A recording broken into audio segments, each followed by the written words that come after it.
Well, welcome, Boots. It's time again. Hello. Hello. I can see you're a bone skinner and you're emoting. That's right. Which I'm a bone skinner with a flamethrower. Oh my god, you are. Wait. Stand on the edge of the rock so I can see if the flamethrower is like attached to your hand. I think it's like shooting backwards at my butt or something. No, I see it on your paw. One of your paws is like glowing with fire. Can you see that? Your front right paw. Okay, so like maybe if I jump. Yeah, it's like hidden in there or something. Well, guys, the new patch obviously is out. We're in it. We're checking out the map, but also the devs have given a preview for the next balance. So there's a few things that I need to catch you up on. First of all, you should understand there's kind of a broader look at competitive balance going on at the moment. Which I think many of the little previews and details are going to be here in a second that we'll look at. But also, down the line, they're looking at like a really big change, right, Boots? Where they're saying that they're going to cull things back and stuff. So this is kind of a smaller change before a big change. There's lots of little previews that have filtered out over the previous 2 weeks that are all here now. The whole thing is a preview for the next balance patch, which is scheduled for what? Is it Tuesday, I guess, Boots? I think it's December 3rd, which, I guess, that'll be Tuesday. So, like normal now, I guess, we get to see what the changes are going to be, but not the animations, and I guess some of the numbers and things won't be there, but it should be pretty fun. Neither Boots nor me, I think. Actually, Boots, how much do you know about this? Because I don't know anything about what we were going to read, really. I saw a couple of things, but it's not very long, so I decided not to read most of it. Okay, all right, yeah, so we're going to kind of go in, rub our hands together and see what we got. So, having a look over here, we've got game update notes for December 3rd, the close of 2019, and they have their introduction, so I'll just read this out, Boots, okay? Sure.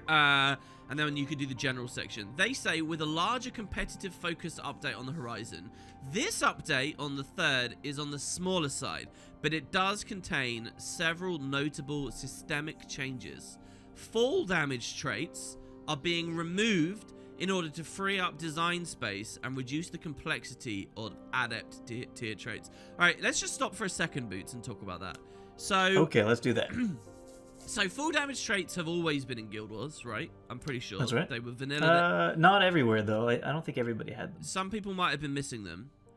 But basically, you get some kind of effect when you fall. For Ellie, for example, it's a different effect based on the attunement. Then, about 2 years ago, the devs decided that traits like that... So here, I'll mouse over it.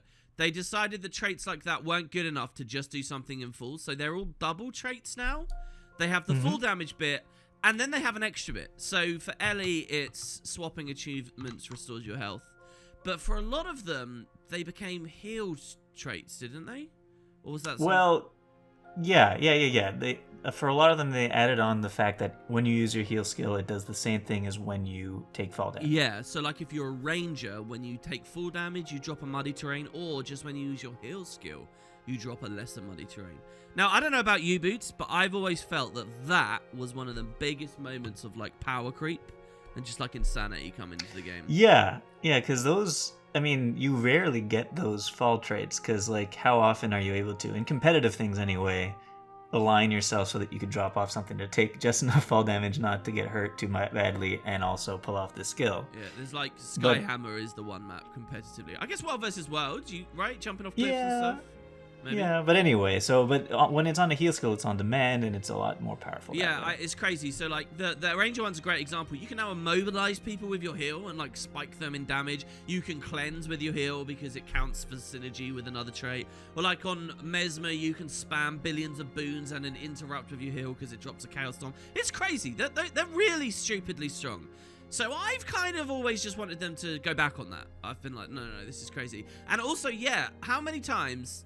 do I, at least, I don't know, I mean, you're usually with me on it a bit, I think, complain about really cluttered, like, adept traits are supposed to be simple, right?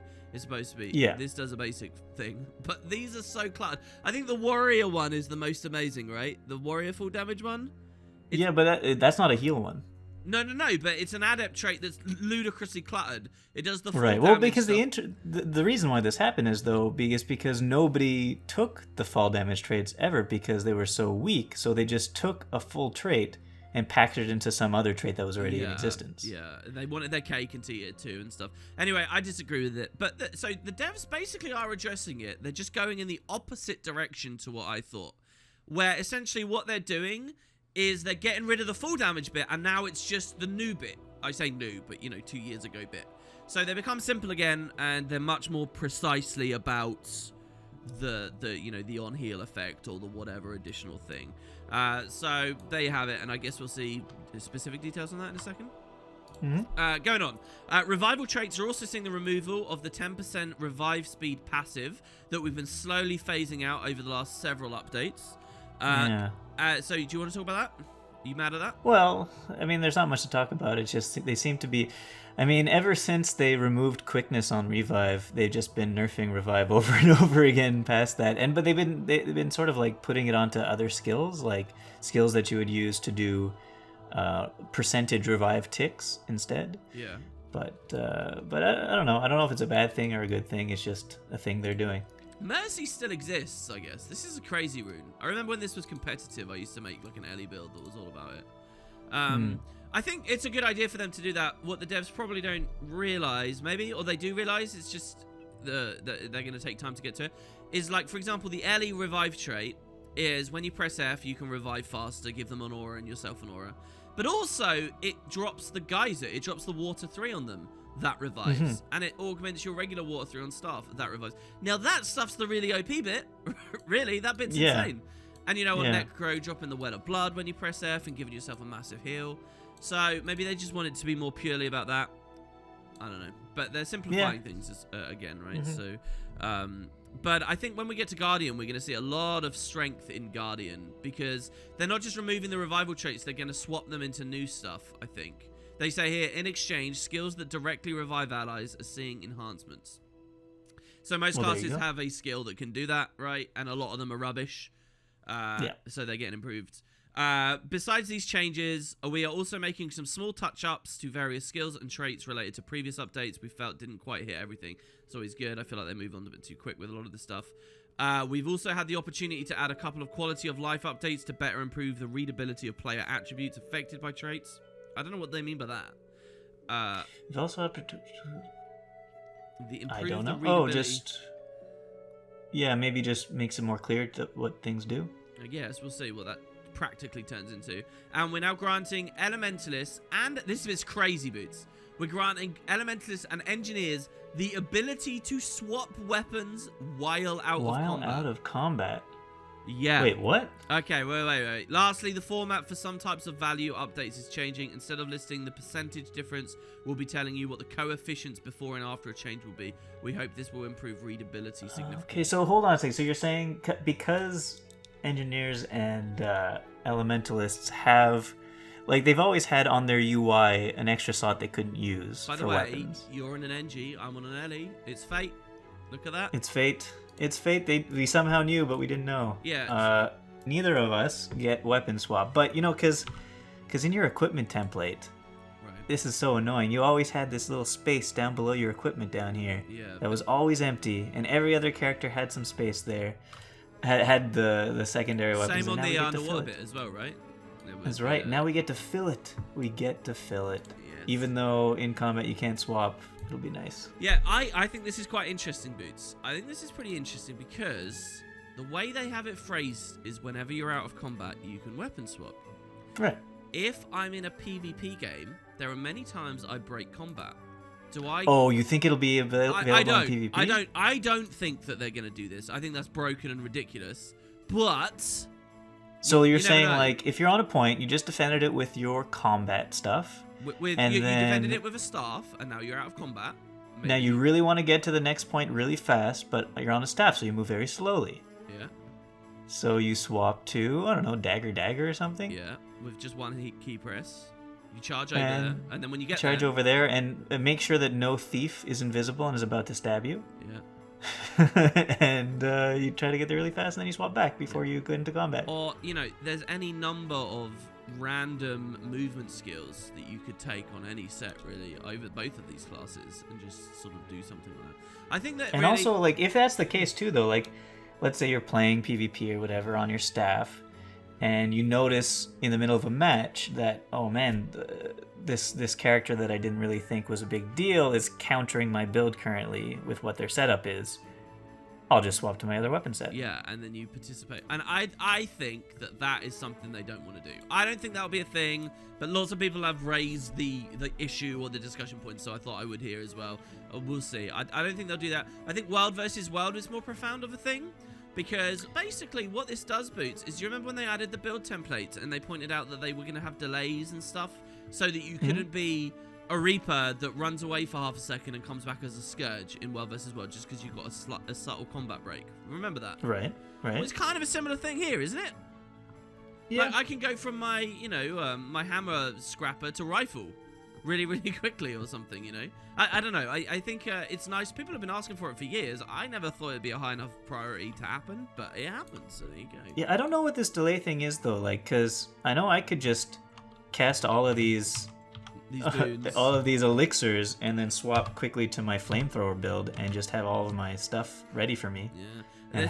There is a weird thing, especially for PvE right now. You can have like a prep build. That's basically what you've done there, right? It's very cool, dude. Yeah. You have a build specifically to prep a ton of stuff, swap over. It's actually literally called my prep build. Did you call it prep? That's funny, man. I called it prep pre-buff. Pre-buff build. Yeah, exactly. You got a pre-buff build. You just toggle. Anyway, there you go. That's the general stuff, and we'll see what they do. I know that a lot of people like that Alien NG thing, so I'm happy we get to say it. All right. They also seem to have some random stuff about PvE here. So general section. Do you want to get into it, Boots? What you got? Sure. Okay. So what is with this? Griffin Hook run while holding the bomb. Falling damage is now reduced by 50%. Oh, because you don't get full damage traits to choose from anymore. I guess the design of that JP was always that you need to use full damage traits, and now they're just that's interesting. doing a baseline. That is interesting.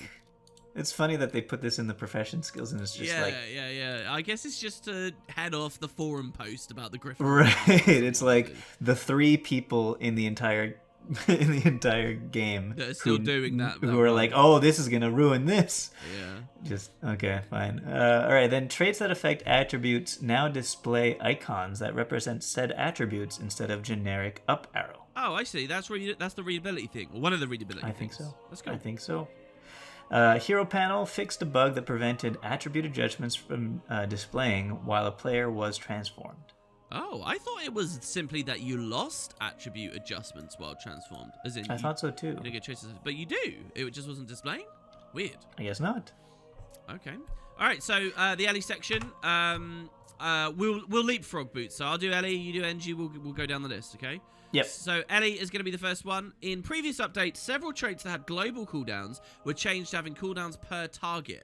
Blinding Ashes wasn't included in those updates, but we felt it could use the small bonus to usability. Ooh. So that's not a small bonus. No, that's not. So I'll just read the bottom one. It specifically says Blinding Ashes. The cooldown on this trait is now determined on a per target basis. All right, take it away, That is Boots. huge. What do you think then? That's huge. That's insane. Yeah. In fact, if I remember, wasn't that the original functionality for Blinding Ashes? I don't remember. I'm pretty sure it was, and then they changed it. I don't know. I might be wrong. To being each target, but kind of it's a really duddy Grandmaster right now because you get to blind 1 dude every 8 seconds. Like, come on. But now you can blind 5 dudes every 8 seconds. Yeah, that's very strong. Or even more than that. Actually, in World vs. World, if you put like a flame wall in a choke and 50 people run through it and get clipped with That's burning, a lot of people blind. Yeah, it is, right? Wow. So anyway, I kind of like this. There is a version of Tempest support that uses fire for heavy anti-Condi with the new Smothering Auras trait. And it kind of has a dud GM, so you just take the blind one. And now that's going to be more relevant. It's definitely going to be more relevant. It's kind of nice. The anti-Condi one is kind of good against Mirage, right? Because it's anti-Condi. And now all the random blinds will affect, phantasms and clones and deny sharper images for the Mirage and stuff. So that's cool. That's right. That's much better. Yeah, it's just nice. I like that, definitely. All right, what else do they say? Starting at level 10, Ellies can swap... Oh, it's only at level 10, dude. They can swap weapons while out of combat. No, starting at level 10. So at 80, you still have it. Oh, yeah. It's starting at 10. That's what I meant. Come on. Elementalists can now swap while out of combat, gaining an additional pair of weapon slots in their hero panel. There you go. And making their build UI probably more consistent or bug. Do you think that this is something to do with is this something that the people designing the build templates and the equipment templates were like, oh man, this sucks. I have to add this extra code in just because but Elementalist. They've done it now, right? So they've done it, but maybe they could remove it now and things get even easier for some reason. Less spaghetti code. Exactly. I'm thinking something similar too, for sure. Yeah. Well, there you go. Maybe another idea I have, right, is what classification of utility skills have they classically talked about for so long and not really figured out, especially competitively? For Ellie. For Ellie. I'll give you a hint. The conjure weapons? Conjure weapons. I remember they were talking about making them like engineer conjures and stuff. Now, there's a whole other discussion. Oh, you're saying that if you do a conjure weapon and you pick it up, you could swap back and forth to it for the duration of the... Yeah, I wonder. Look, there's another discussion about if the devs are actually making elite specs right now. I'm kind of on board with the idea that they are.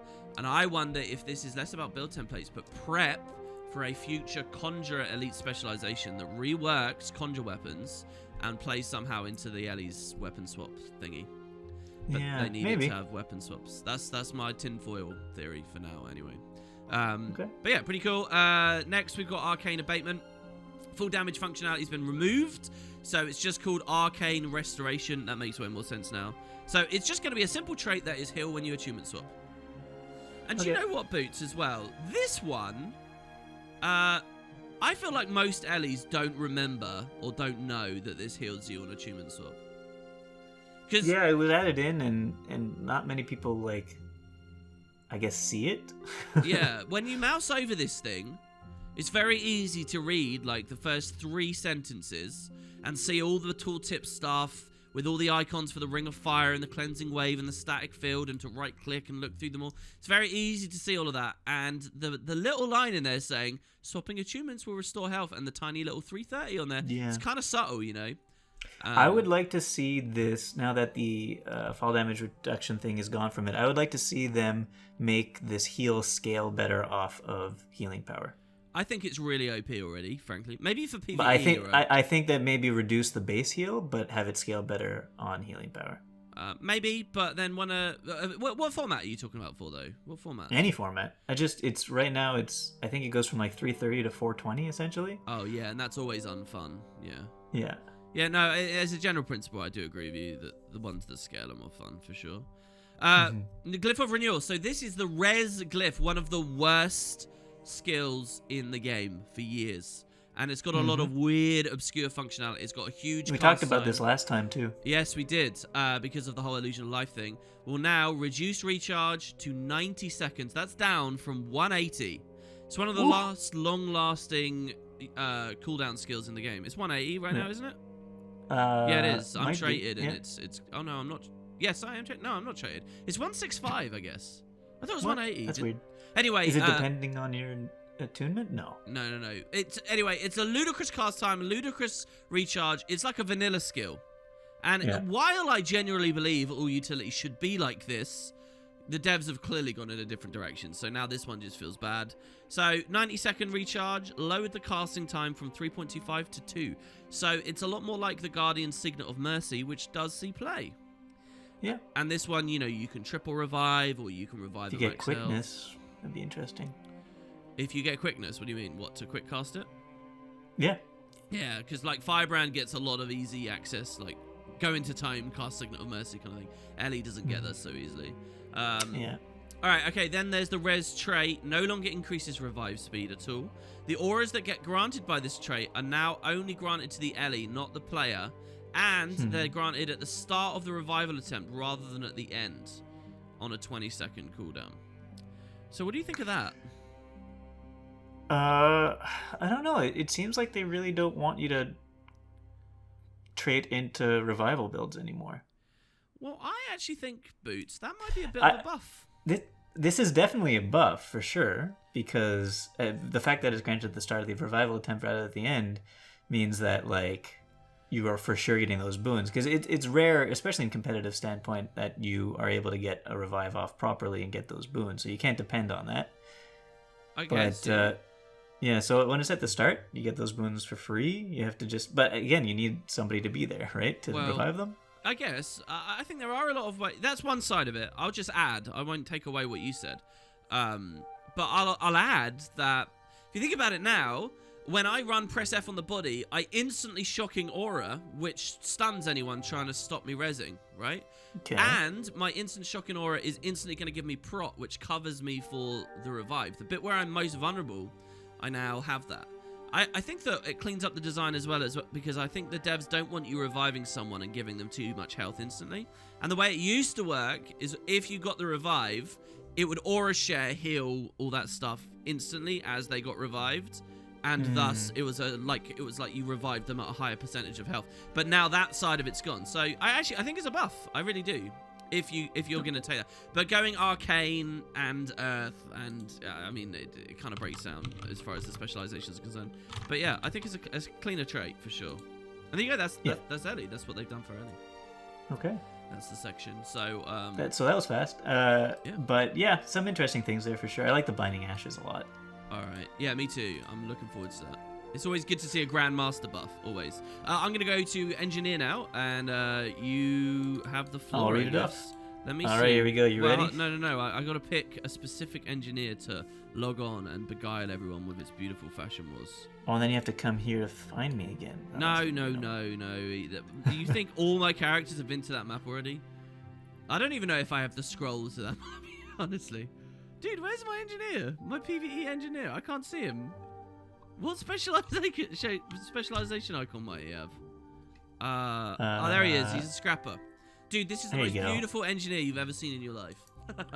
Okay, I'll have to watch the vid. He's got like a metallic Springer. He's like all machine-y. It's incredible. He's in Lion's Arch. He can't be as cool as my engineer. I'm calling him a he. It's actually a she. But I'm sure she doesn't mind. She doesn't actually exist. All right, okay, so yeah, what do you got then, Boots? Let's do it.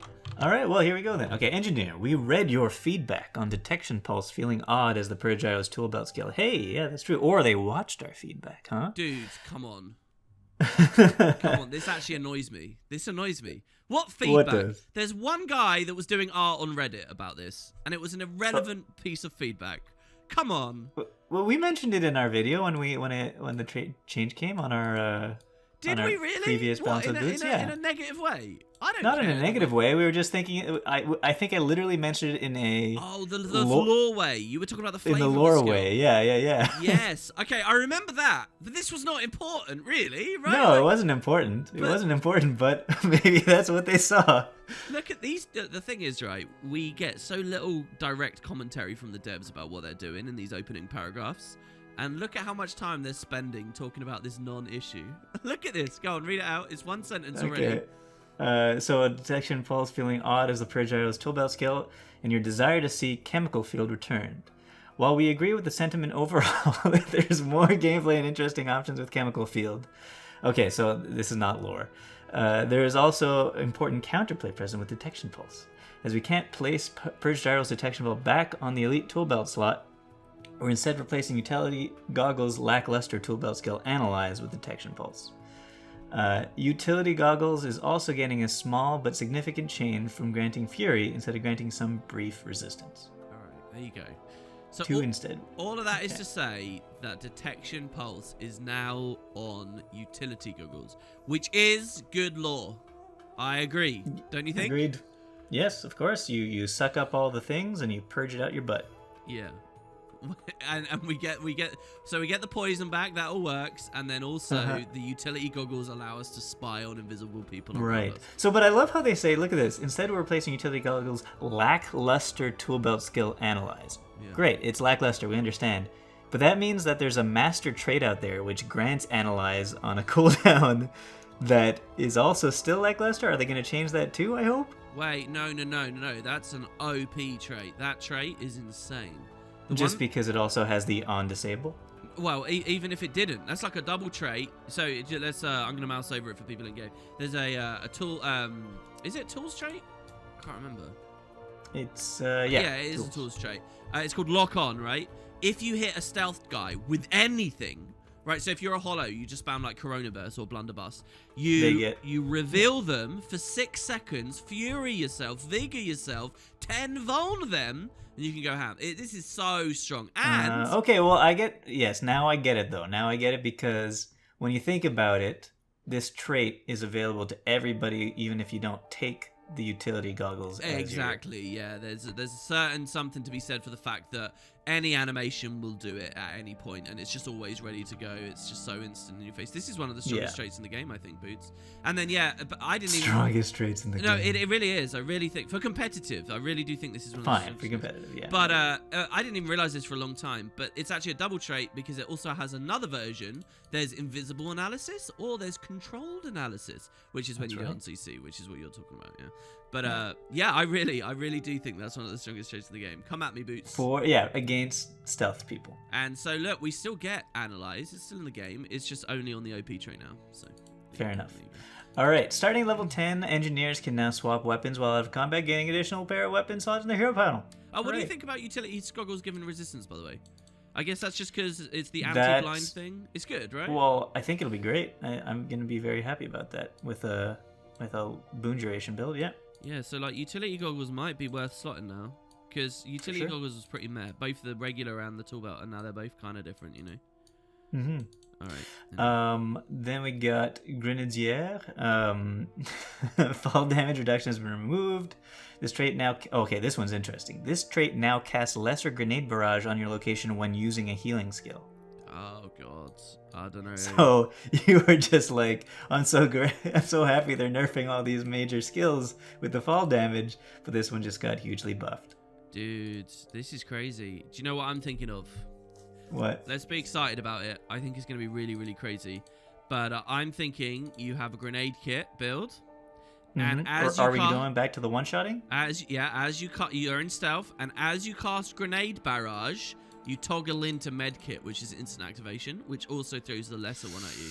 So there's where you're wrong though. Why? Toggling onto medkit doesn't actually cast your thing. Your tool belt skill is what casts the. No. You get the lesser barrage from toggling into. Oh, you think you won't get the synergy because you need to use bandage self? You need to use bandage self, as far as I understand, for using heal skill for that. Oh, okay. So that one wouldn't work. But what about just another really quick casting one? You know? Yeah, like the gyro. Yeah, or the AED. They're both 3/4 of a second. Heal turret's 3/4 of a second. Oh, gyro is half a second. So it's actually... That's what I'm saying, yeah. Look at that boots knowledge right there, that NG knowledge. Boots knowledge. Yeah, so you could like quickness gyro on someone as you barrage, I guess. I mean, that would force you to scrapper. But yeah, I don't know. These on heals, come on. Well, fine. I guess it doesn't seem to synergize too heavily with other stuff, so... Positive strike, the power coefficient. Negative bash, the power coefficient. Equalizing blow, the power coefficient has all been increased. Except the positive strike has been reduced. So that's the hammer auto, right? Yeah, so the first one's reduced, the second two are increased. I actually really like this because I think the main thing with hammer is knowing to keep those auto chains rolling. Because they're like so good. They're like ramp, like a crazy ramp, right? And a lot of hammer users just don't get it. They don't get that the point is don't spam all those other skills, keep ramping. And now this just really reinforces it with the damage as well. Look at that. Look how rewarding it is to get all the way to the end of the chain and how punishing to just use the auto before moving on. All right. For sure. And now we got function gyro. Fixed a bug that could cause gyro to be destroyed with control effects while stability was active. Oh, wow. I wonder how regular that was. I wonder too. Because gyros feel really pathetic at the moment. They really do. And if it's because of this bug... You mean function gyros in particular? Yeah, function gyros feel really pathetic to me. Very, very, very pathetic. Think about it. They function gyro, you always have a CC or something to just get away from it. Most classes. Yeah, that's true. So, and then they would just instantly break. So now if the stab play there's maybe it bumps it up a little bit. Anyway. Yeah. Okay, then we got Purge Gyro. The toolbelt skill has been changed from Detection Pulse to Chemical Field. Okay. Getting that lovely poison back. Utility Goggles. This skill no longer grants Fury or provides immunity to blindness. It now grants resistance and removes blindness when used. Why would you need to remove blindness if it grants resistance?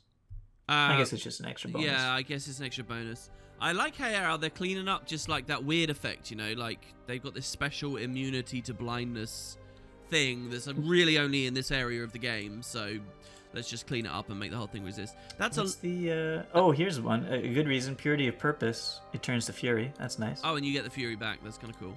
Yeah, I like this. It's a low cooldown stun break that gives resist at the same time.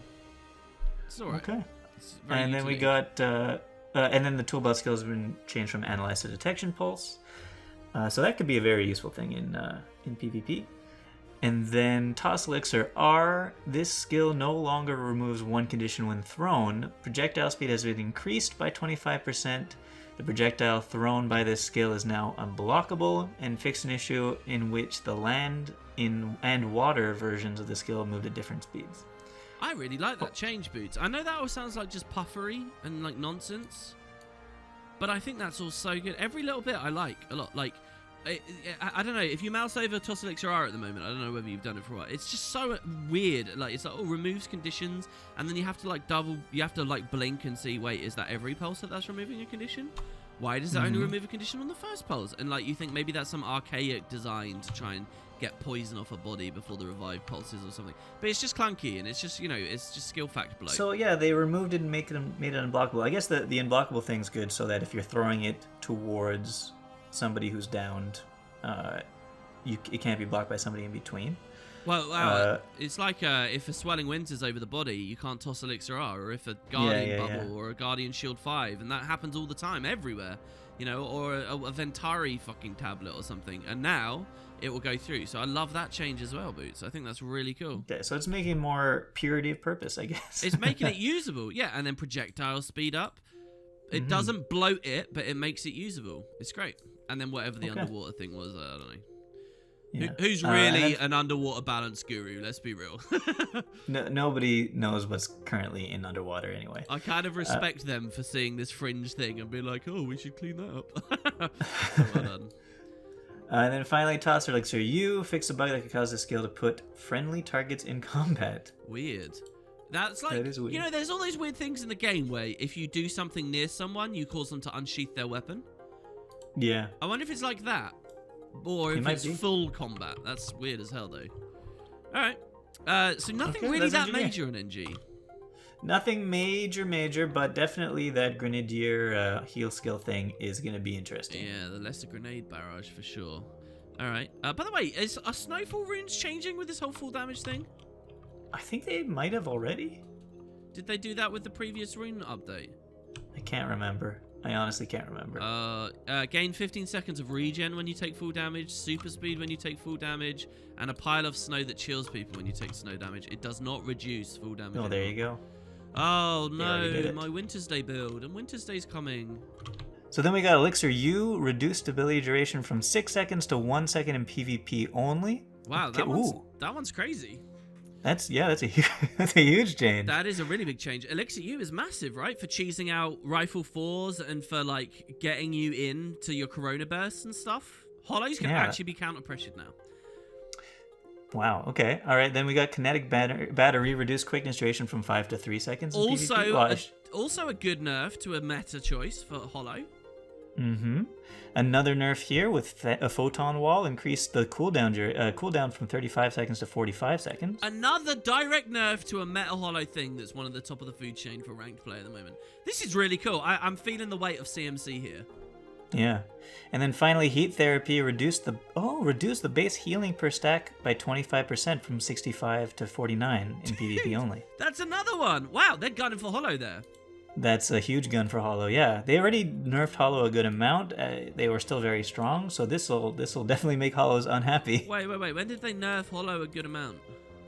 Last patch, I think. Did they? Yeah, they did a bunch of things with like Corona Burst and stuff like that. Oh, okay. I can't really remember any specific. I mean, I remember them changing Rifle a bit. This is 4 huge changes, Boots. Wow. I wonder whether like the heat therapy is a push too far though. We'll find out, I guess. I wonder whether... See, this is where I wish we had more rapid balance, so the devs could do, like, 2 on the list, see how things are, then do the next 2 on the list, and see how things are, instead of all 4 at once.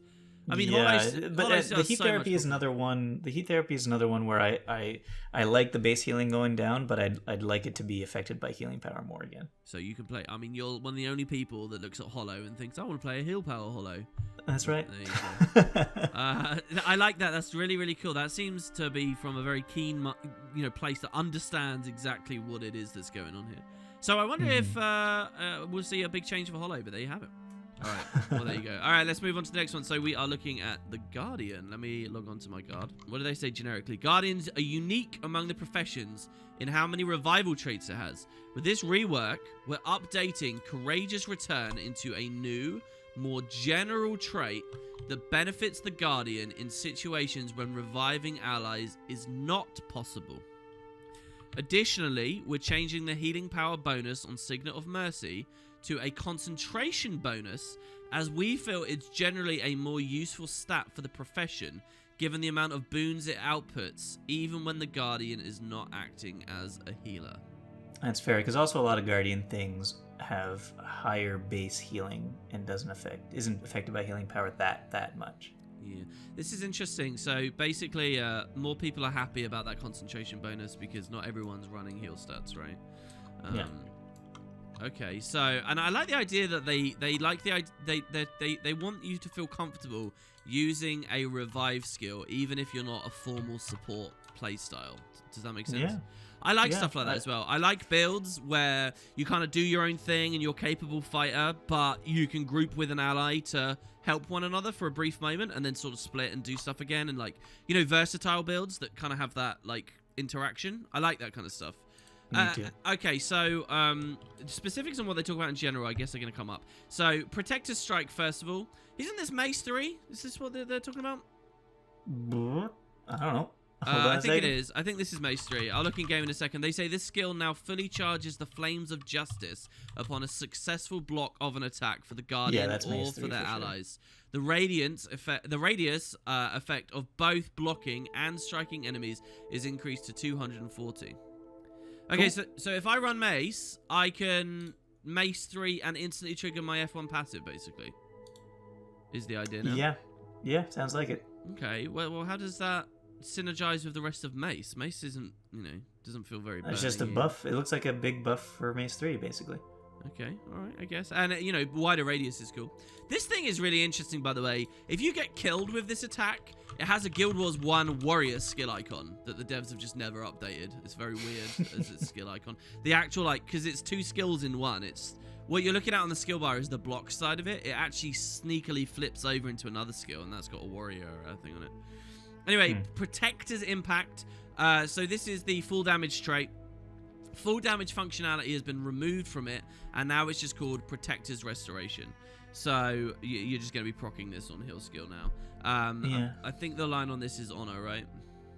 Yeah, Protector's Impact. Yeah, Honor. This is possibly going to get nerfed as well, Boots. You think so? Yeah, there's a very, very, very strong Guardian build at the moment that drops billions of symbols everywhere. And what it does is it just kind of engages and very early hits a mantra charge, which drops one of these symbols that is very big and lasts a long time and gives you prot and does all this stuff. So applies vuln and whatnot. So yeah, I think we might see a nerf on that at some point. But, really, even after they nerfed it by taking out the... Yeah, because no one uses the full damage part of it. Yeah, I know, but it's on a 20-second cooldown. Yeah, you have the mantra thing that's 8 seconds, but it's the Protector's Impact's on a 20-second cooldown. Yeah, it's very strong, dude. It's very, very strong. This is one of the builds I've played a reasonable amount of lately, and yeah, you might see it. I think they announced that they have an eye on the whole symbol brand concept at the moment, thinking it's a bit OP. Okay. Also, it's one of those builds where you just kind of spam a lot of stuff. And you can be smart about it, but a lot of people aren't smart about it, so, it doesn't matter if you're not smart about it. Well, it does at a certain level of play, but... Anyway, so Signet of Mercy, they already talked about this. It's 90 seconds in all game modes now, though, also. It doesn't give you 180 heal. It gives you 120 concentration. And if you go with the Signet trait, it's 150. Okay, but also that means you could... Oh, but 90 seconds is a long time. So yeah, with the Signet trait, you could give the 120 concentration or 150 concentration to your friends. Oh, that's a weird thought, yeah. But it's going to be 8 seconds off of 90 seconds, so not that great. I think that Grandmaster trait's not something you can really play into too heavily, right? Because it's something interesting that you could think of for condition damage. Or the power one. Yeah, because they're shorter and you get the passive and the regular one, right? Yeah, you could almost buff your group fully with it. You could almost give a constant amount of those. Well, I've been playing a bit of DH and Fractals recently, and Bane Signet is really good there with that trait, because you Bane Signet, break the break bar, and now everyone has the improved power while the break bar vulnerability is on the target, so it like syncs up really well, you know? So I like that one for sure. But like when you think about like the elite, I can share the passive of the elite to everyone, but you got the 90-second cooldown to deal with, same as before. But anyway, so Protective Reviver. So this one no longer grants increased revival speed. No longer grants, I think it's Aegis and Prot at the moment. It no longer grants boons on a successful revive. Instead, they fixed the skill fact to show the correct 3-second duration. They fixed a bug that prevented the recharge of Lesser Shield of Absorption from being affected by Stalwart Defender. Lesser Shield of Absorption now also heals nearby allies when it ends, and upon detonation, this trait now causes all versions of Shield of Absorption to revive allies by 15% in PvE and 3% in competitive. So here it is as it currently looks in game. It's the revive trait that when you press F on someone, it pushes everyone back, puts the bubble over so that people can't shoot into. It's basically like a mini Shield 5 that I think instantly blows up or lingers just for a moment when you press F, and it gives Aegis, Prot, and Regen. All right. Now they're culling the boons away, and it heals too, I believe. Yeah, and then when the shield blows up afterwards, that's when it will bulk res the body. And 15% in PvE, that's kind of cool. Also, it looks like the trait makes all versions of Shield of Absorption revive allies by 15% PvE and 3% competitive. So like, yeah, if you slot the utility skill, it'll do the same thing. No. That's just Shield 5.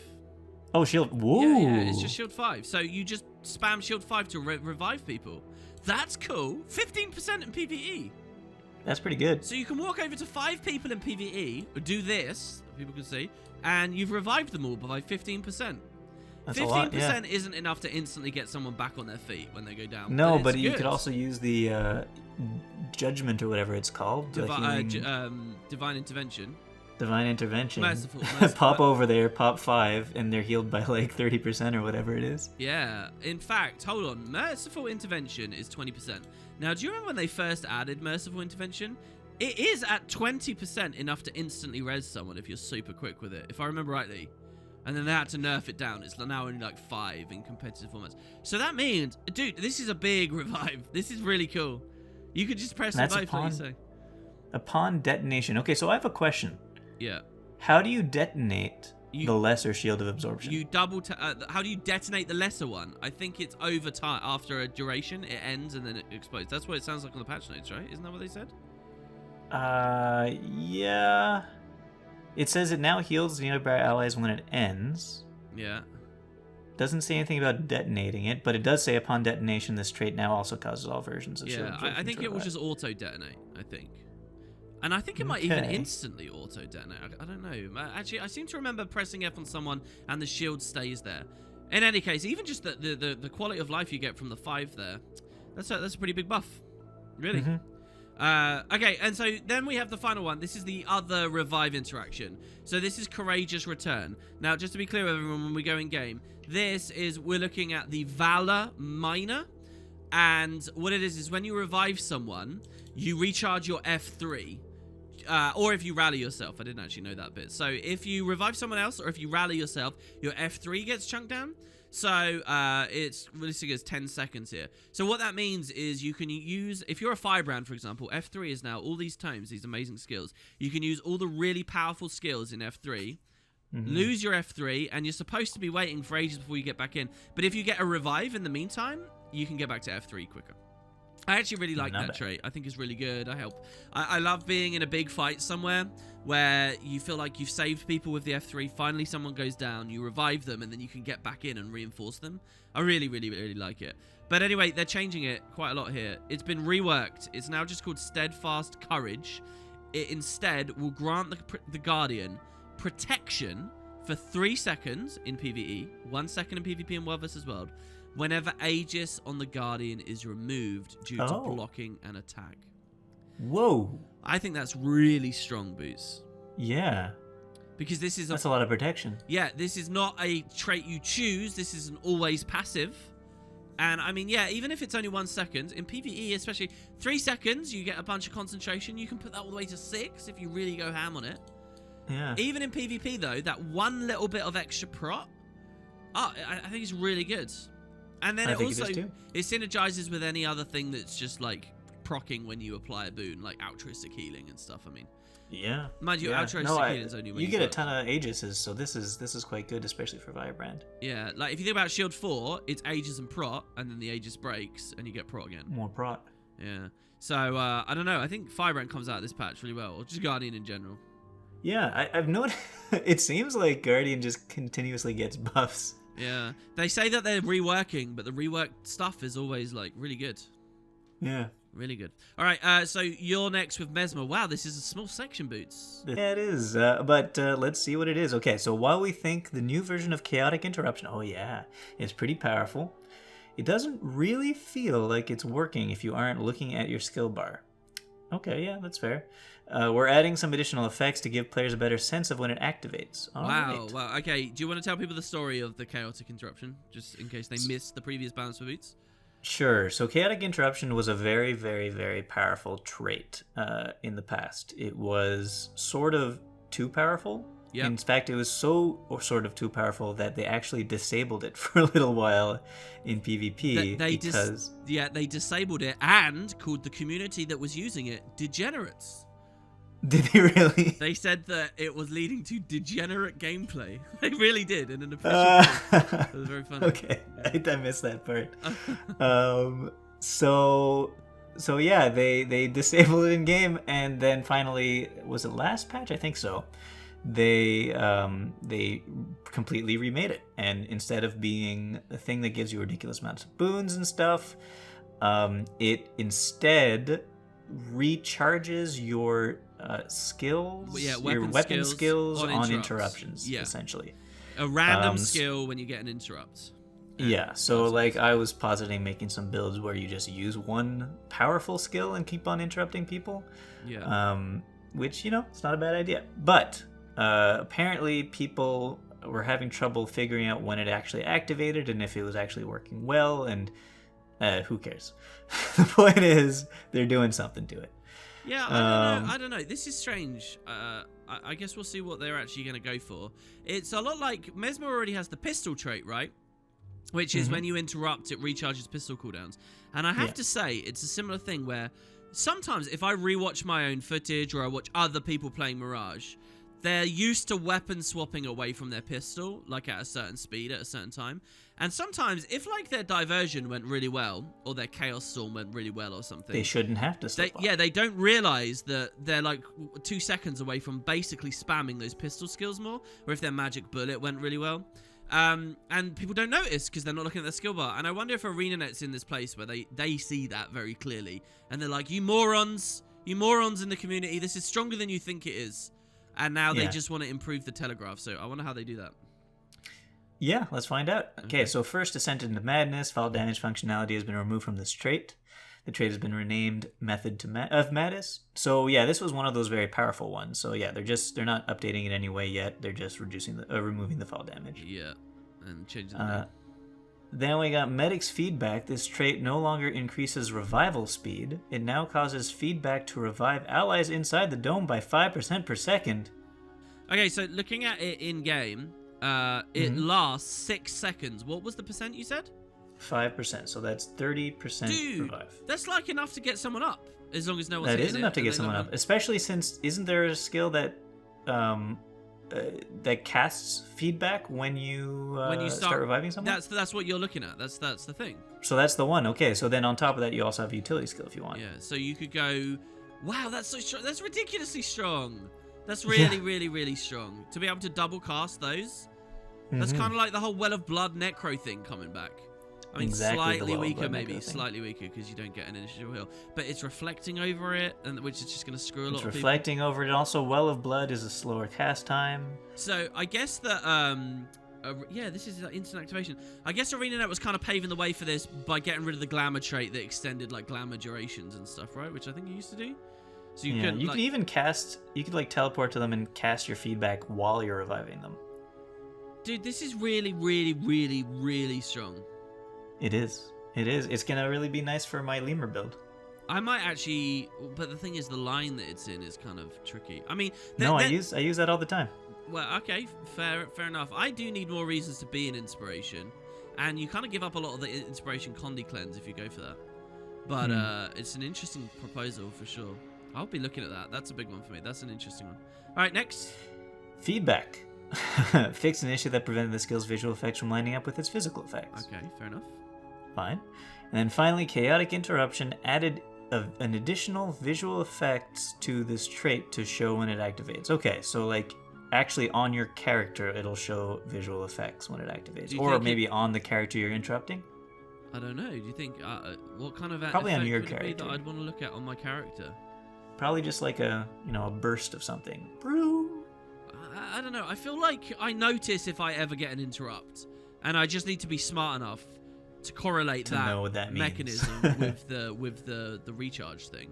So I wonder if it's like a UI Oh, maybe it's actually on the UI. Yeah, maybe it's on the skill that gets buffed. So maybe like your weapon skill that gets reduced glows or something. You know what I'm thinking of? You know, sometimes when a utility skill or a weapon skill has that glowing aura when you first unlock it, maybe it is, or when you first there's something in game that does that, right?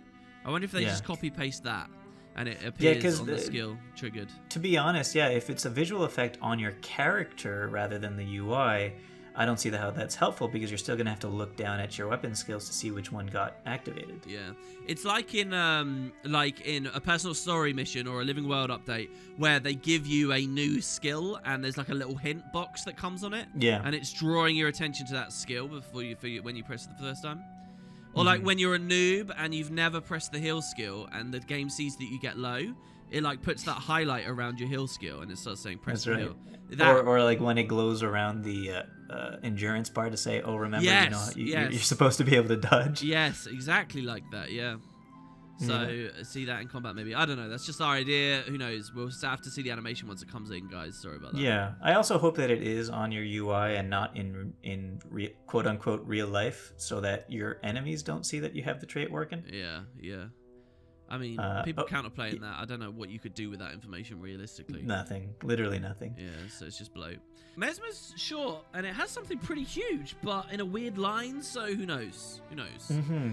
All right, this is like, I think that Medic's feedback thing, Boots, is the kind of thing that might be like a sleeper hit that's really strong, and then maybe like a year from now, they'll rework an Inspiration Grandmaster, and all of a sudden, everyone would be on Inspiration doing crazy stuff. And it's like, it's because there's this sneaky update and this sneaky update and this sneaky update, and now all of them. I think more likely what's going to happen is in about a month, they're going to do a patch that says the feedback revive of 5% is 3% in PvP and World vs. World. Yeah, or lower.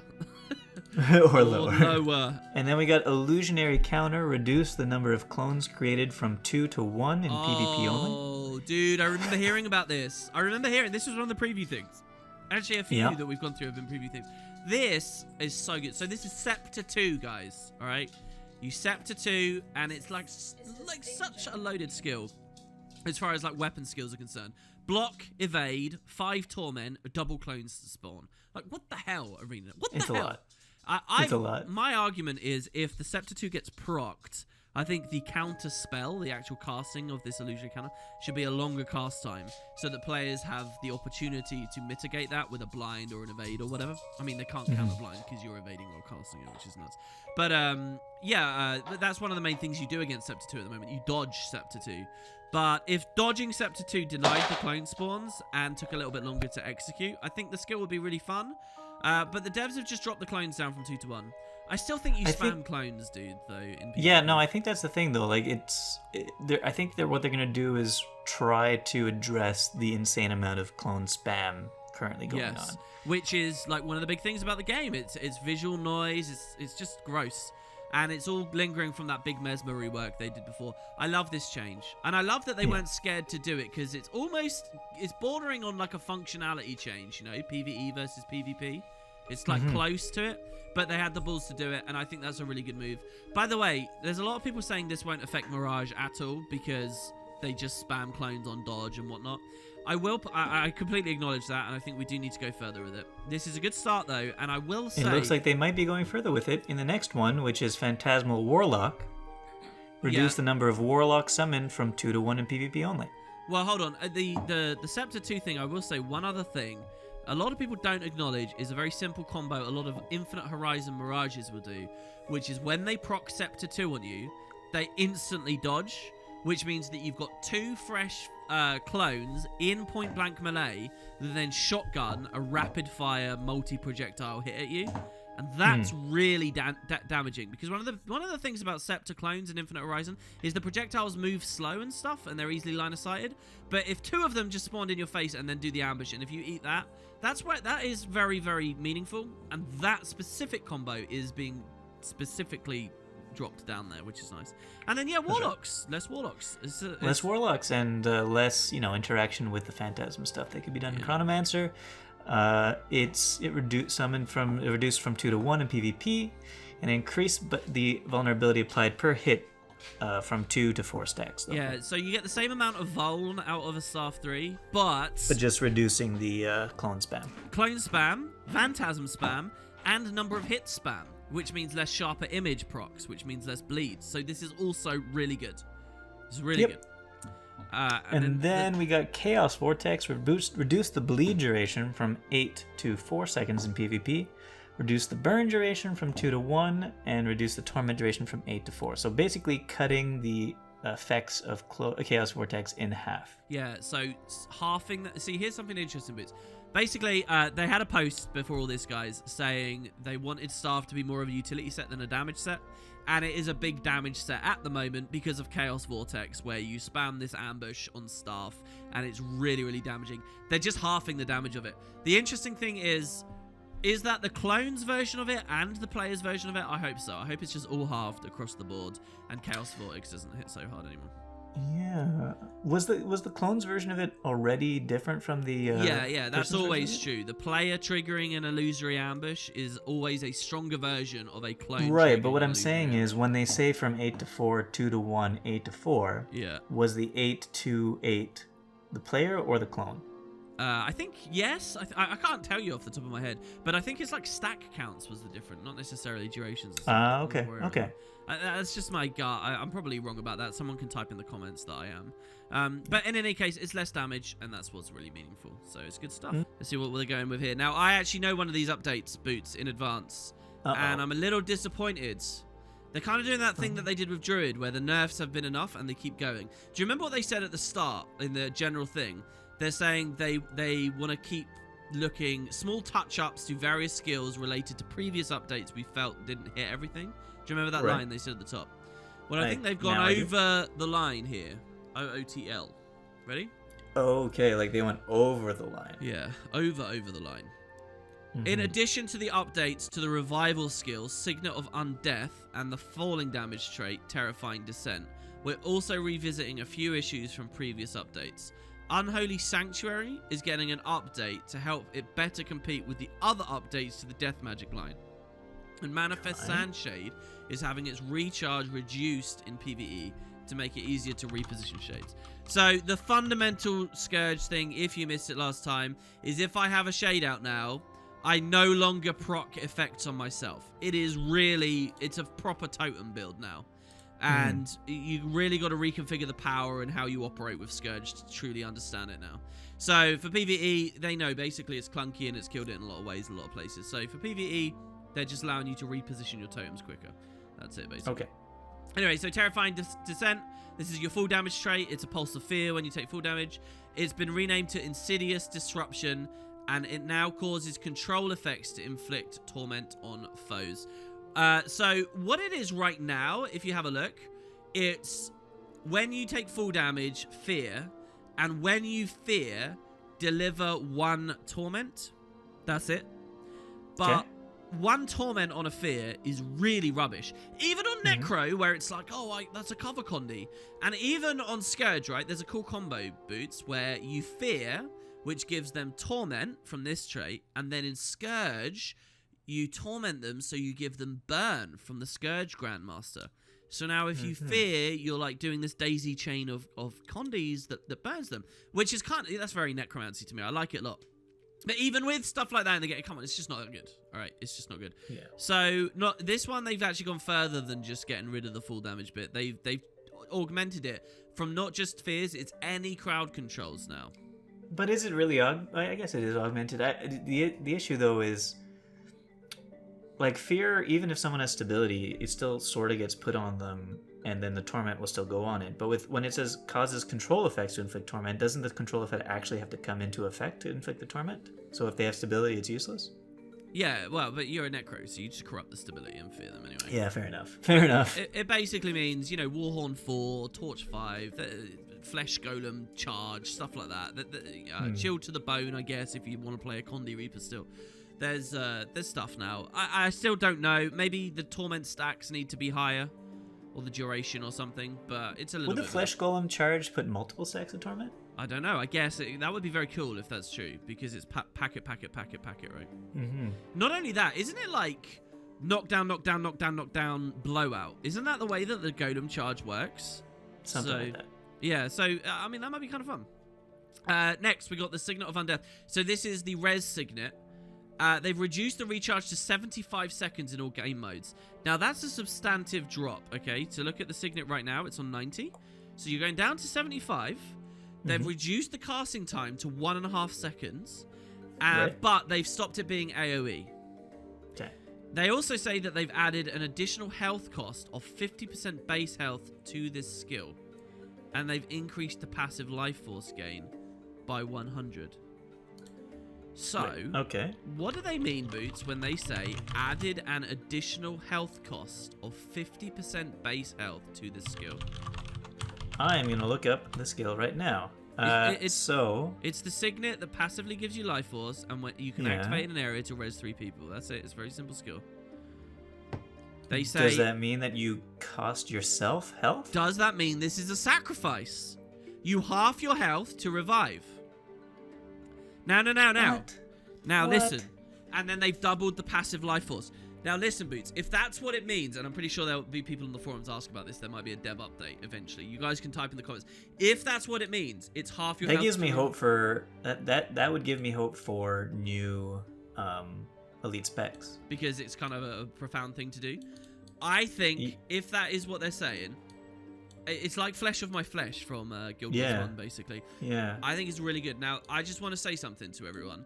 This Signet is actually already really strong on some variants when you take the Spite Signet Grandmaster. People don't realize this, but the Spite Signet Grandmaster, it's while you are in Shroud, it chunks the cooldown of your Signets by like pulse percentages really fast, okay? Basically, and if you guys dig into some of my content, you'll see this. This Signet Boots is spammable. Even right now, under current balance, it's a spammable Signet if you're dipping in and out of Shroud. There's actually some really weird Scourge variants that basically every time you press Desert Shroud, you get that Signet back, even on its 90-second cooldown. Because the Spite Grandmaster is like percentage proportional recharge. So but the thing that counterbalances that is it's a 3-second cast. It's nuts. Right. A 3 But now it's 1.5 seconds, so the thing that would counterbalance that would be cost of your base health. Yeah, so as long as you're like burying yourself and sustaining yourself and stuff, you can revive hard. I'm really excited about this idea for a build. I would like to say low key. Yeah. And maybe not low key because it is kind of huge. The passive life force gain is insane. Yeah, double that as well. Jesus. So it's right now it's 2% every 3 seconds. Yeah. And with the Grandmaster trait, that happens in Shroud as well. Yep. So with this Signet in Shroud, you're basically completely counteracting the passive life force loss in Shroud. For core Shroud, Reaper Shroud's a little bit more punishing, but if you're maintaining Reaper Shroud autos, you can already pretty much sustain in there. Yeah. Using that combo.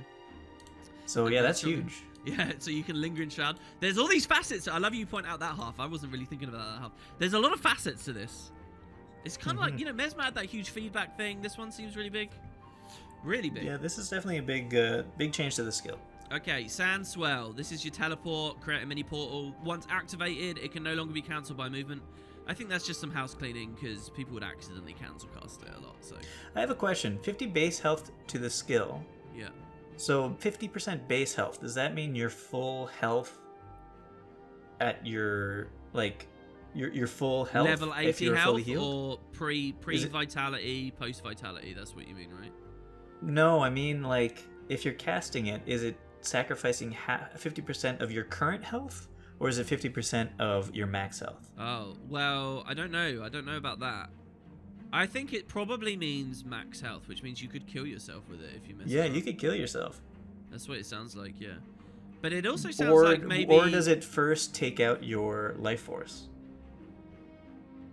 Well, you can't cast it while you're having life force replacing health anyway, because it's utility and it's not activatable. Even with the Signet Grandmaster, it just puts the passive. That's right. You're right. You're right. So you couldn't do that. But maybe what it means is it's ignoring barrier, right? Or it's either making a reference to the barrier interactions, or it's making a reference to like additional vitality that's been added to you beyond just simply existing or as a level 80 yourself? thing. Yeah, or all of them. And we'll see. Yeah. Or we're totally wrong, and when it says added an additional health cost of 50% base health, they mean something else. Because it does sound like they're adding a whole sacrifice kind of thing. Sacrifices, as we know them right now, it's just like corruption's self-condying you, right? There's not much.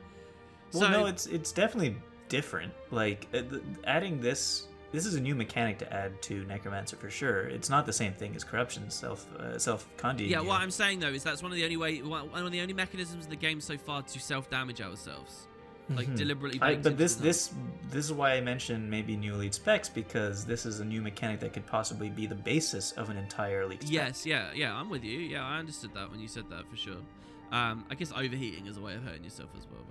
All right, Yeah. Sandswell, yeah, that's all good. Next, you got Plague Lands. It recharges quicker in PvE from 120 to 90. That's nice.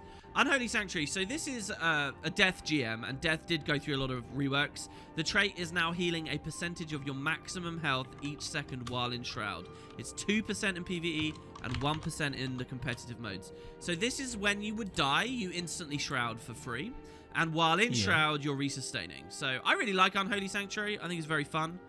And basically, now they've made it stronger for the healing. It's percent-based healing. Is it really that much stronger? It's stronger in PvE. and PvP and World vs. World, I don't know if it really is. I think it's good, because you don't have to build heal power anymore. No, but you have to build Vitality instead. Yeah, but you're a Necro. You always have good Vitality. I know, but so let's say you have no Vitality on your build. That's 19,000 hit points, essentially. Yeah, right? I guess. So 1% of that's just you're probably going to have some Vitality. You could go Marauder, because you get extra life force resource from building Vitality. So most people are going to be Marauder, or they're going to be Dead Fine, but like... So you're going to be about 24k. If you're not building into Vitality, really, it's around 200. Yeah, I think that's good. And right now, that's like double what it currently is. Yeah, that's true. I think it's good, and especially in PvE. It's just a nice buff, and it makes it more in line, I think, with the way Necro is. So, yeah. In PvE, it's definitely a huge buff. Yeah. Manifest Sandshade is what they said before, where you can position it more. But listen to this. Look what they snuck in.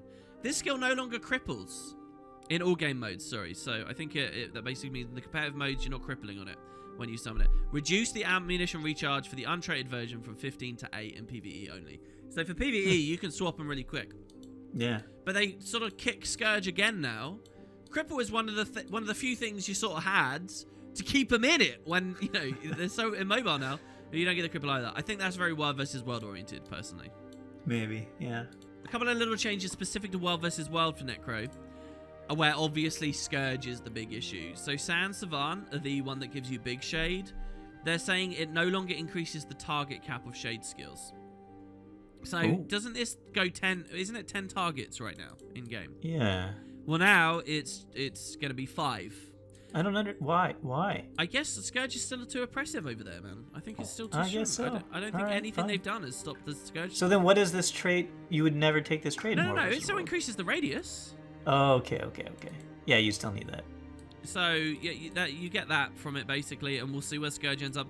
Also, the Scepter 3 is now only 1 boon. Hasn't that changed from 3 now to 1? It's just gone and gone and gone. In the end, yeah. So it's AoE and it's gone to 1 boon across the whole group. So it'll be 5 total if you get the full AoE value. But this is the extent they have to go to really try and mix up the meta in World vs. World. Yeah. And as someone who doesn't play that much World vs. World, I'll leave my commentary pretty thin on that one, unless you've got some big thoughts. No big thoughts. Well, there you have it. So yeah, some really interesting stuff in the Necro section. Really interesting. So we're going off to Ranger next, and I just noticed I'm getting all the tiny ones. Yeah, I that was not planned. Do you want me to do 2 in a row? No, it's okay. It's okay. I think they're all tiny from here on out. Oh, are they really? Okay. Well, yeah, let's check out Ranger. Ranger, a tiny section with all those pets and all that balance to be done to make the pets more interesting. What's going on, Bug fix. Yeah, and bug fixes. What a surprise. They're not doing that? No, apparently strange. it's not that. It's very abnormal for them to ignore most of the pets in the game. All right, go ahead. The floor is yours. What we got for Ranger? We are reducing recharge on allies' aid in PvE only, since we feel it is sufficiently powerful in competitive modes already. What's allies' aid? I think that's like the res for your pet. Your pet goes and reses people, maybe. Right. So I'm guessing it's a nature magic thing. Allies' aid. Your revive speed is increased, and you cast search and rescue for free when you begin reviving an ally. That's allies' aid. It's the free search and rescue. What are they doing to it? And this trait no longer increases revival speed. This trait's cooldown has been reduced from 85 to 60 seconds in PvE. And fix a bug that caused the version of search and rescue associated with this trait to be considered a shout skill instead of a command. Oh, so that's some housekeeping from when they did the shouts become commands. That's right. Also, by the way, it still feels a bit elite specky to me in nature. Like, why did they do that? It's interesting still, I think, personally. Yeah. Maybe. All right, so this is really minor. This is nothing really as a change. No. It's just what they said before. They're getting rid of the flat revive speeds thing. And making it a little faster in PvE. Yeah, that's it. All right, what about the other 2 changes? Oh my god, Ranger is so small, Boots. I know. Oh my God. It's so small that literally the entire blurb about Ranger is 1 line, and it's the 1 line they explained is one of the things they changed in the... Yeah, go on then. So what's the other one? Soften the fall damage functionality has been removed, and it's been renamed Child of Earth. Dude, I like that name, Child of Earth. Yeah, it's a good name. Yeah. And then Crippling Talon fixed a visual bug. Wow. So you still get, I mean, this is one of the Child of Earth is basically a really strong trait. I will still stand by that. It's very, very, very OP to lock people in, burst them, cleanse on it, all that kind of other stuff when you take the other synergies. So yeah, that's nice. But then just a bug with the visual. Wow. Poor Rangers. I actually think that is one of the smallest, like, if you're a Ranger main, do you know, over all the years, sometimes in balance patches, someone has a small patch when everyone else has bigger ones. This is one of the most exaggerated versions that I've ever seen. Don't you think? Yeah. Well, it has 3 points. There's 2 classes down here who only have 2 points attributed to them, but I think the fact that these 3 points are all very, very small and not very important. These are systemic changes only and a visual bug issue. That's it. And there's only 3 total. That's really bad. PvE, you get a couple of more quicker seconds on Allies Aid. That's crazy. Yeah, there have been times in the past where like there was huge patch notes throughout, and then Ranger would also have like several points, but 9 out of 10 points were bug fixes. Yeah, that's really nuts. Poor Rangers, guys. I really feel you. There you go. That's the Ranger section. Next, we got Revenant. So we're bumping up the range on some of Ventari's stance stuff. Nice! Dude, I've been trying to figure out a competitive Ventari healer. Oh, it's so easy. I've done it a long it. time ago. You get like over 1 million heals per game. They're not good. They're so good, and now they're gonna be even better. Well, yeah. I mean, hold on. So what's the radius? I'm excited about this. Wait. So Coalescence of Ruin, Hammer 2, the big nuke, got the visual animation and stuff. Fixed a bug that allowed the skill to hit foes that are out of line of sight. Dude, I love these. These are my favorite changes. The line of sight check changes. There you go. Okay, Ventari's Will. That's moving the tablet, right? Mm-hmm. Increase the radius from 180 to 240. So doesn't that apply regen when the tablet lands next to someone or something? No, it applies a heal when it passes through someone. It's a bulk heal. Okay. And it also does a bunch of other things. Like it could blind people. It could... Yeah. Oh, I see. So Project Tranquility and Ventari's Will, they're both going to be 240 now. So yeah, as it moves, it heals. Basically, yeah, just around the tablet is healing better. Nice. And then Protective Solace as well, which is, I guess... Is that the bubble? That's the bubble, I think, yeah. Yeah, that's the bubble. So this is your... Oh, that's going to look really pretty with a high radius. It's going to look really nice. From 180 to 240. And again, every time we see a radius update, guys, they're big. They're way more meaningful than you think you think they are. 180 to 240, you don't think is much, but that is a big difference.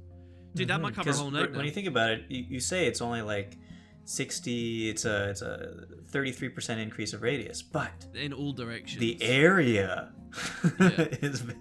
Yeah, okay, basic maths, guys. Honestly, look at this bubble. When you log in after the patch, you can see this is way bigger, like way nicer.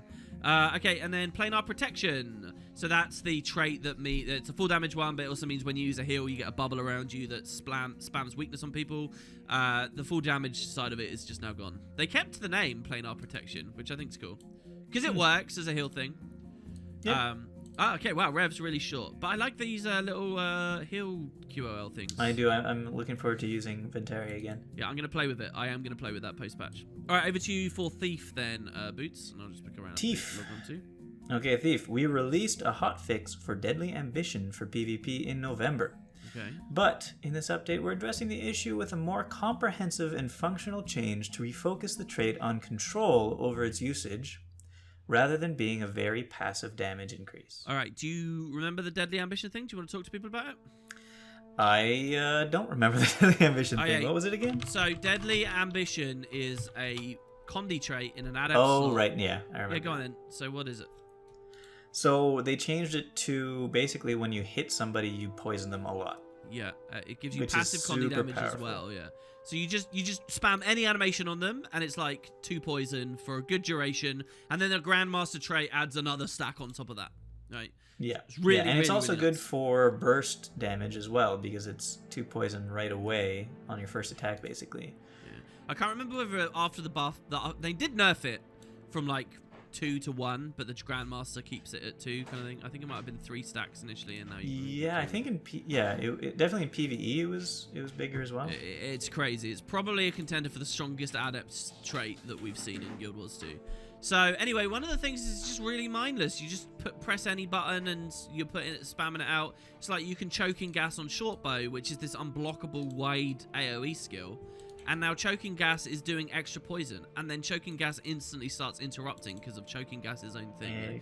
Exactly. It's crazy. You just do anything. You throw a dancing dagger out on your dagger offhand or something, and now it's poisoning. It's too much. So they're tying it to a specific skill, Boots. It's kind of cool. I like the change. Okay, so let's find out what they're talking about. But first, uncatchable fall damage functionality has been removed. Yeah. Then here we go. Deadly Ambition. This trait now applies 1 stack of poison for 3 seconds. So this is in PvE as well now, I guess. Yeah. When striking with a dual wield attack. So this trait has no cooldown, but can only occur once per dual wield attack use. It's no longer split between game modes. All right, so this means that number 1, this trait is useless, I guess, for rifle and staff and shortbow.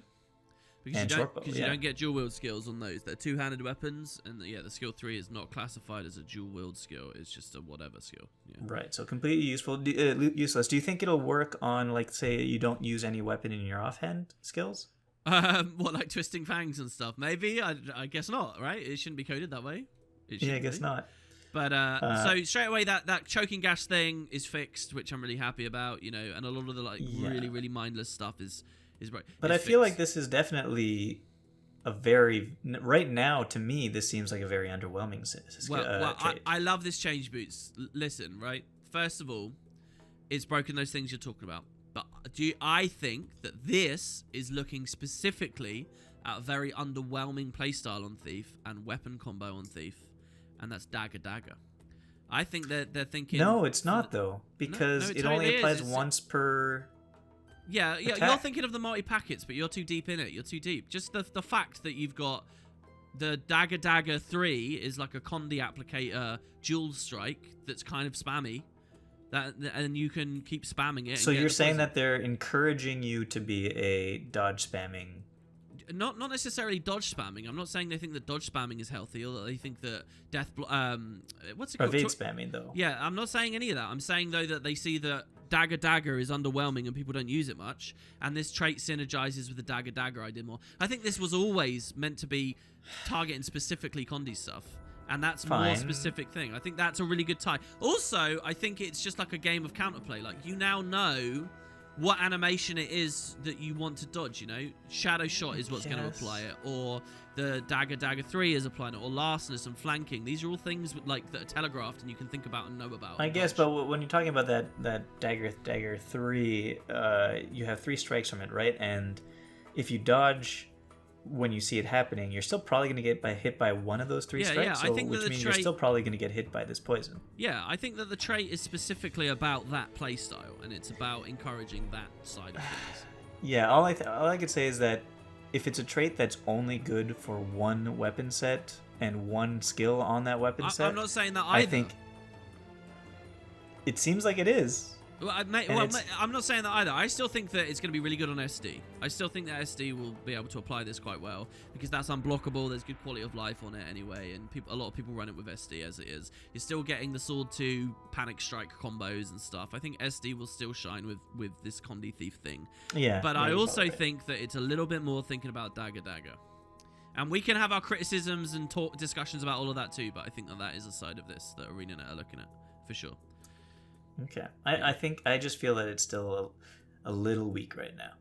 Maybe, but it's also giving you passive 120 condition damage, and it's one of the most OP traits in the game, so... Oh, if it's still giving the passive condition damage, that's not so bad. Yeah, it's a great trait. It's a great trait, and I think it's really good that they've tied it to a specific thing we can look at now, and you can expect, rather than just spamming random points. Yeah. Before, just the fact that it's on everything is kind of lame.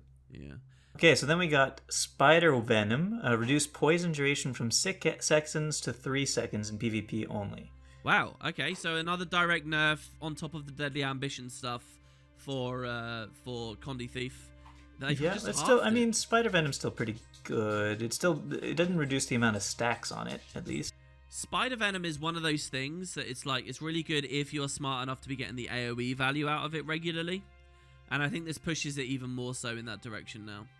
It feels kind of lackluster in some ways. So 6 to 3, I really like that. That's going to be good. I personally find Condi Thief really obnoxious at the moment.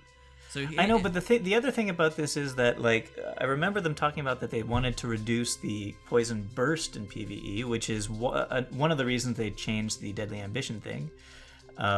But they wanted to reduce the poison burst in PvE, but this is not going to change the burst. It's just going to change the longevity of the burst. I guess. I think it still is kind of in the realm of affecting the burst, right? I think this is going to be nice. The thing I would say is what I would have liked here is this nerf exactly as it is, but I would have liked to have seen the radius on Venom sharing increase to compensate, because that's fun about Venoms.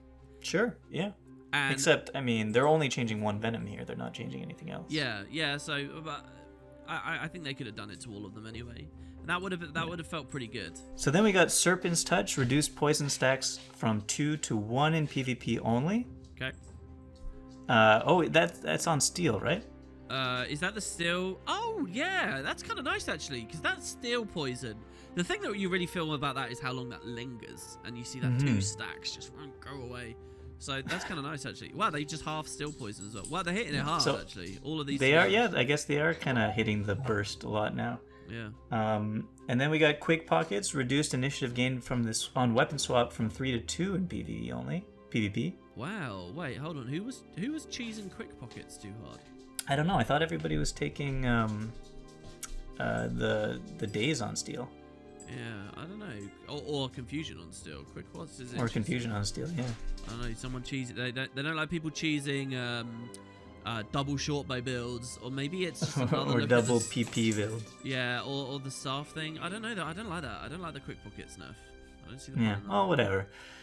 And then finally, Staff Master reduced endurance gain per initiative spent from 2 to 1 in PvP. So they go even further with the staff. I mean, staff needs something more now, really. I want to see them look at basically all the weapon skills except for Vault on staff, with how it's been configured now, because staff feels really lacky at the moment. And there's another one on staff here as well. What's that? Debilitating Arc reduced initiative cost. Oh, reduced initiative cost from 6 to 5. I PvP still only. think you kind of... If I play staff now, I kind of feel locked into Vault spamming. I'm not going to lie. That's kind of how I feel. Yeah, I get that. It's sort of play it something somewhat glassy and Vault spam and have fun. I mean, that's sort of what everybody does anyway. Yeah, but there were some slight, there were different things. It was like, do you want a 2 spam in PvE? Or do you want to maybe 3 spam on a side noder? Or do you want a 5? And now it's just, they all feel a bit, ugh. Anyway. Yeah, fair enough. All right, so I guess we're on the last one. That's Warrior. Mm-hmm. Oh, and it's so small as well. I think what ArenaNet did with these patch notes is they put all the good ones at the start, you know? Yeah. And Well, no, I think they have always had this. it's alphabetical. Oh yeah, because W Warrior towards the end. Alright, well, so here's what they say. Along with the removal of falling damage effects and readjustments of peak performance, we're also removing a requirement from Sundering Mace that we felt was superfluous. So Sundering Mace is the mace trait, obviously, right? Yeah. But I don't know offhand what the mace trait does. What does it add? It's like additional stun duration and stuff on mace traits, on mace skills if you, while wielding a mace, if they have vulnerability or something. Oh, I and guess extra damage or probably cooldown. I guess it's the vuln or whatever that is that they'll remove. All right, so the other side of this is peak performance, right? Everyone runs peak performance. It's a full damage trait that is also buffing a specific class of utilities. Like, I just want to say, guys, look at the footage right now, okay? I am going to mouse over peak performance. This is an adept trait. Look at all the cluster of mess that this does. Physical skills have reduced recharge. Physical skills increase outgoing and physical damage for a period of time. Receive less damage when falling. Launch nearby foes when you take full damage. And then you've got the tooltip for death for above. And then you've got the amount of time that peak performance will last and the icon for it and stuff. On an adept. It's way too cluttered and ridiculous. And frankly, very strong. I mean, as a lot of warrior stuff is. But this is what this systemic change is meant to be doing, right? Cleaning these I don't know adepts about up. that, because they're going to remove the fall damage from this, but they're going to add an extra line to it, it seems. Oh my god. Wait, okay, here we go. Full damage has been removed. Hooray. The trait now grants a baseline of 5% bonus damage in PvE, 3% bonus damage in competitive modes. The additional damage output gained from using physical skills has been reduced from 20 to 15 and 10 to 7. What? Oh, they're doing like the Scholar Rune thing, right?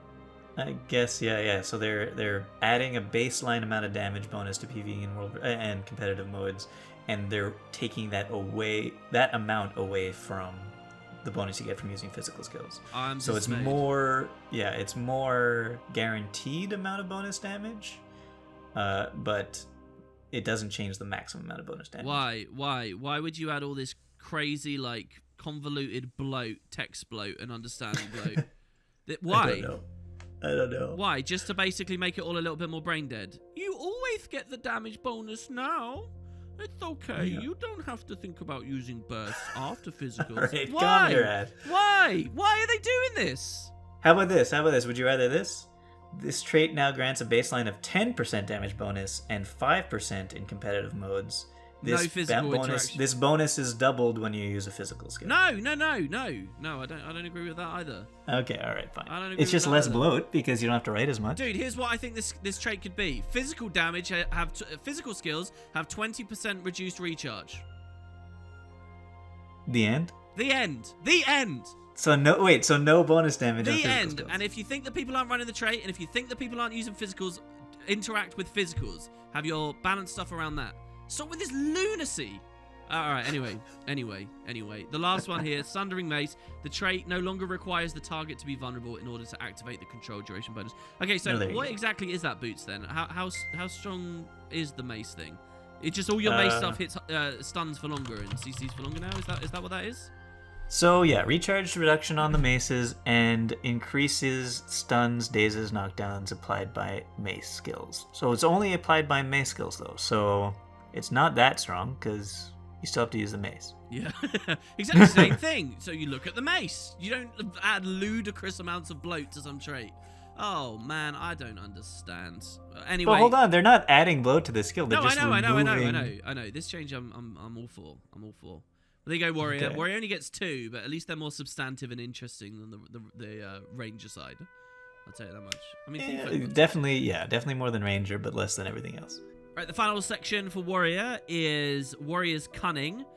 So this is the new Tactics trait. Was it Tactics or was it Arms? It's Tactics, right? Tactics. Which was, if you hit someone at high health, you do 25% more damage. Or if you hit someone with Barrier, you do 50% more damage. Just stupid, just insane, all right? I get it for PvE, right? Where now you really like that a Forged puts Barrier on I get it for something. PvP too, but it was way too much. Yeah, it's just insane. It's not even a Grandmaster trait. It's completely out of touch with reality. And now they have rightly put it to be a real trait. And correct. Except, okay, but hold on a second though. Well, hold on, let's list what it is. All right, it's okay. 25% is now changed to 7, and 50% is changed to 10. And I would like to say that I believe if you truly were a cunning warrior, you wouldn't even take this trait now in PvP. Why would you not do that? Well, just because there's better traits in that line, and it's especially nowadays the shout version one, like the one that gives you healing on condition removal and an automatic shake it off, is just way stronger than this. 7% on your first attack's okay, I guess. It's not great, and then 10% on barrier, it's also okay. It's not worth it as a trait. There are some barrier spammy builds. Obviously, on the old version, I think there was some really cheesy, hilarious stuff that came out of this for sure. But yeah, I just hate how out of alignment and out of reality this trait was compared to the whole rest of the game. Kind of yeah, really no, it's true.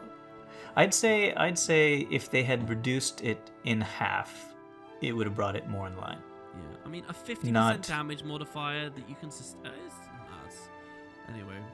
I never got around to raiding on that, by the way, Boots. You know, when, like, there's a break bar that gives the enemy barrier, and you just don't even break the bar, you just hit them with 50% extra damage. Well, you can still do it, because this is in PvP only. Yeah, I guess you can, yeah, I guess so. I mean, it's as useless as ever, but hey. Alright, so then they've got Rampage, and they talked about this before in an early post. And this I really like, but I think they could have done better. My argument is still increase the cooldown of Rampage, have it be a big, fun, exciting moment where people crap themselves to see it and you feel powerful for using it, but just have it rare enough that you've really got to nail exactly when you go for it, and if you whiff it, then you kind of screwed yourself. Long cooldowns are good. That's my argument. The devs still don't believe in that, so what they're doing is just making it so that the abilities in Rampage that also offer hard CC now deal hit way damage. less hard because they don't scale with power. Yeah, they literally deal no damage now. Yeah. So they have their base hit. They do something, and they get their stun, but you really don't do damage on those. So this, I'm really happy about this because it means random 10k boulders. Boulder is just one of those really stupid, like I think a lot about Warrior is very fair, but I think Boulder is like, you know, these sudden stealth boulders coming out of nowhere. Because Boulder also kind of like, it's not even really a projectile. It follows you. Yeah, it's like a homing rock that will come that far away, and you get sniped down by it, and it's never that skillful of a play from a warrior, in my opinion. I do like the experience of dodging boulders, but I still get to have that because the stun is still pretty meaningful, you know. Yeah, it is. And you do still, people really overreacted to this. I think Rampage will still be ran in abundance. You still do massive damage with that skill 3, that rush. With the rush, yeah. And the autos still do massive damage. It's just you don't get both at once on the CC. Yeah, and you'll still throw Boulder into a rush. Yes, exactly, you will. You're still going to use these skills. The flow of it will still feel fine. It's just you actually have to, like, chain those autos. And Rampages are a little bit more vulnerable when they're in that situation. So, yeah, I think that's nice. They're good changes. Not my preferred perfect, but they're good changes. So there you have it. Okay, so Sigil of Agility. They've reduced the quickness from 2 to 1 second in PvP only. You got any thoughts on this? I do, but... Sure.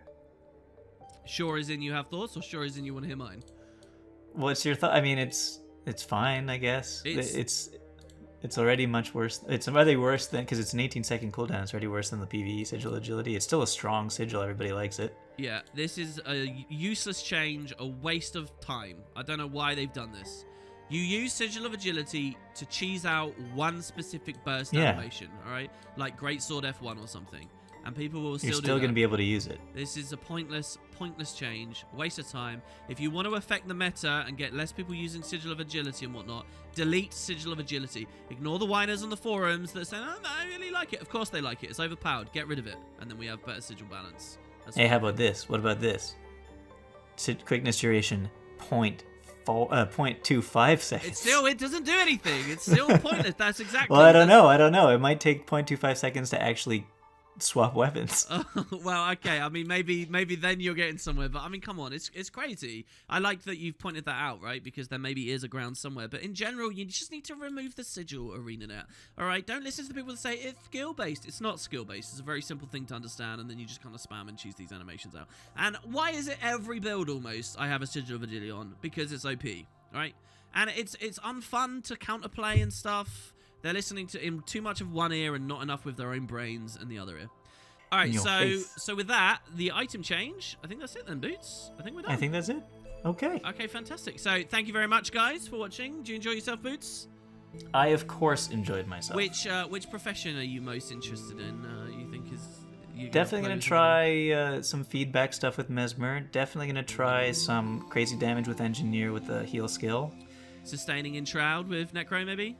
Maybe some sustaining in Shroud with Necro, yeah. Maybe some blinding ashes. Yeah. Oh, yeah, blinding ashes too. I forgot about that. Yeah, there's a spread out there. There is definitely a spread. Oh, maybe the reviving, the protective reviver for Guardian. Okay. What do you think about Ranger? You got an inspiration for a Ranger? Oh, yeah. Okay, so that visual bug on Crippling Talon was like game breaking for me. So I'm gonna be so happy now that it's fixed. That's fantastic. All right, well, guys, thank you very much for watching. We'll keep you in the loop about any animations or number or interesting updates and stuff the devs do. And we'll see you on the next one. So until next time, you can catch Boots over at his channel. I think I should be in a video over there with you as well very soon, right, Boots? Yeah, as long as I get that done. Yeah, so hopefully we'll see that. Cheers, guys. See you next time. Bye-bye.